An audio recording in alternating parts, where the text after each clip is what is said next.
Okay, so what if your house could actually tell you it was about to have a problem? Today, we're diving into a simple but pretty brilliant idea that asks that exact question. What if your home had its very own check engine light?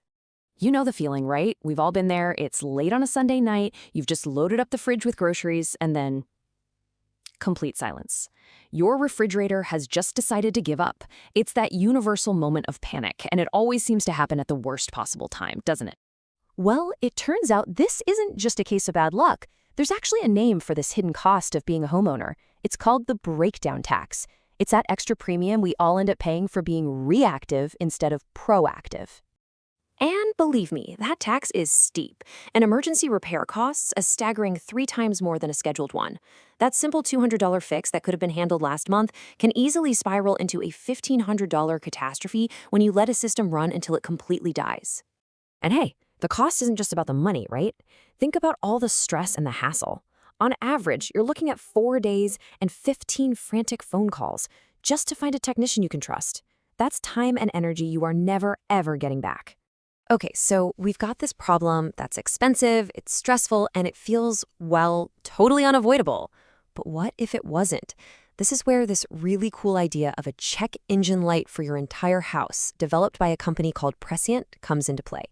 I mean, think about it. For decades, our cars have had this little light that warns us before things go completely sideways.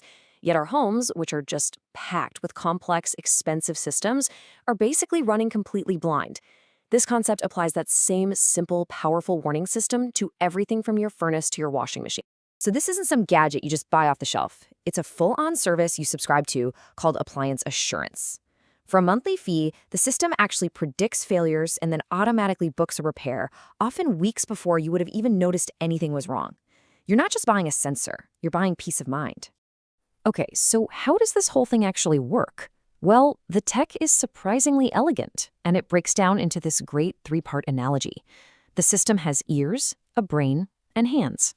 First up, the ears. These are small, non-intrusive sensors that are constantly listening to the vibration and power draw of your appliances. Next, you've got the brain. This is an AI that analyzes all that data, looking for these tiny pre-failure signatures, like a motor that's straining just 5% more than it did last week. And finally, the hands. Once that AI is confident a failure is on the horizon, the service automatically dispatches a qualified technician to fix it. Now, this is all powered by some seriously clever tech. The sensors use what's called Edge AI, which just means they process the data right there on the device to save a ton of power. And to deal with connectivity issues, they don't even bother with your Wi-Fi. Instead, they use something called LoRaWAN. It's this long-range, low-power signal that can easily reach a furnace in a concrete basement where your Wi-Fi would just give up. All right, having cool tech is one thing, but getting it into millions of homes, that's a whole different ballgame. And that requires a really deliberate, phased-out plan to get to market. So, instead of trying to sell this directly to you and me right from the get-go, their plan is way smarter. Phase 1, they partner with HVAC companies. The installers can offer this service with every new AC unit they put in, which gives them a brand new source of recurring revenue. From there, they move on to landlords and property managers, and only then, in Phase 3, do they launch to the rest of us. It's a super strategic way to scale up. And yeah, the goal here is huge. This isn't just about fixing your air conditioner, it's about completely shaking up a massive, and honestly, a massively inefficient market. Just how big are we talking? Well, the size of this opportunity is staggering. We are talking about a total addressable market for home warranty and HVAC services of $80 billion. You capture even a tiny sliver of that, and you've built an absolutely enormous business. So what's the end game? Well, a company like this becomes a super attractive target for some really big players. Think about it. Hardware giants like Honeywell could bake this right into their products.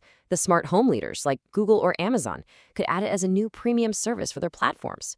Or a retailer like Home Depot could use it to completely dominate the home services market. Okay, this all sounds great, right? But no plan is perfect. And to get the full picture, we have to look at the challenges, the potential roadblocks here. So the plan calls out 3 major hurdles. What if the AI gets it wrong and creates a false alarm? How do you guarantee connectivity in all those tricky spots?